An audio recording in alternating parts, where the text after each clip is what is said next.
불의 고리 지진이 일본, 대만, 멕시코, 칠레 순으로 연속하여 발생하고 있습니다. 유럽 지중해 지진 연구소에 따르면 지난 18일 일본 지진을 필두로 19일 대만, 22일에는 멕시코, 그리고 24일에는 칠레 지진까지 발생했는데요. 특히 24일에는 지진이 집중적으로 많이 발생했다는 것을 알 수 있습니다. 관련 소식을 알아보도록 하겠습니다. 먼저 불의 고리는 이슈안내가 제작한 그림을 보면 큰 태평양판 하나가 주변 판들과 삥 둘러서 전부 충돌하고 있는 판의 경계 지역을 일컫는 말인데요.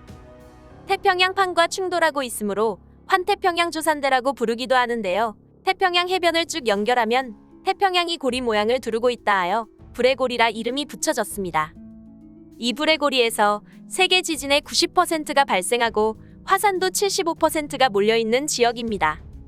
먼저 지난 19일 대만에서 발생한 지진 영상을 보면 교각이 무너졌을 정도로 충격이 컸던 것을 알 수 있는데요. 또한 학생들이 운동하고 있는 사이 지진이 발생해 체육관 천정이 순식간에 무너져 내리기도 했습니다.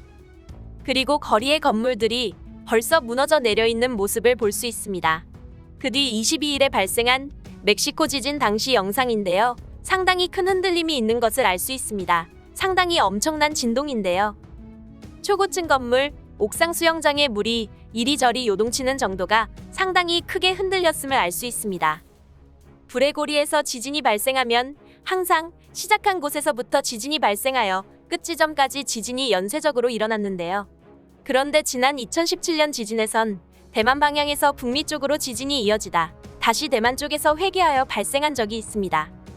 그리곤 다시 북미판으로 간 적이 있는데요. 당시 자료를 보면 필리핀에서 2017년 4월 발생한 뒤 2달 뒤 6월 30일에 남미 에콰도르에서 발생했고 그 뒤 일주일 뒤 다시 대만 쪽에서 발생했습니다. 그리고 다시 핑퐁하듯 멕시코에서 2달 뒤 지진이 일어났는데요. 이 말은 9월에 첫 지진이 발생했으므로 북미나 남미 쪽에서 11월경에 지진이 발생할 확률이 있고 그러면 그 뒤 얼마 후 대만 쪽에서 다시 발생할 수도 있다는 얘기가 되는데요. 이렇기 때문에 TSMC가 있는 대만은 늦어도 12월까지는 안심을 할 수 없는 상황인 것입니다.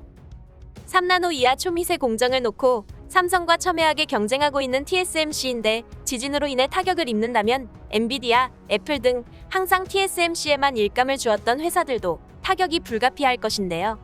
바보가 아닌 이상 그런 사태는 만들지 말고 지금이라도 삼성 파운드리를 이용을 해야 예기치 않게 TSMC에 타격이 갔을 때 본인들의 피해도 최소화하고 제품 생산이 올스톱되는 초유의 사태는 막을 수 있을 것입니다.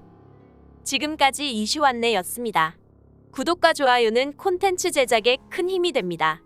시청해주셔서 감사합니다.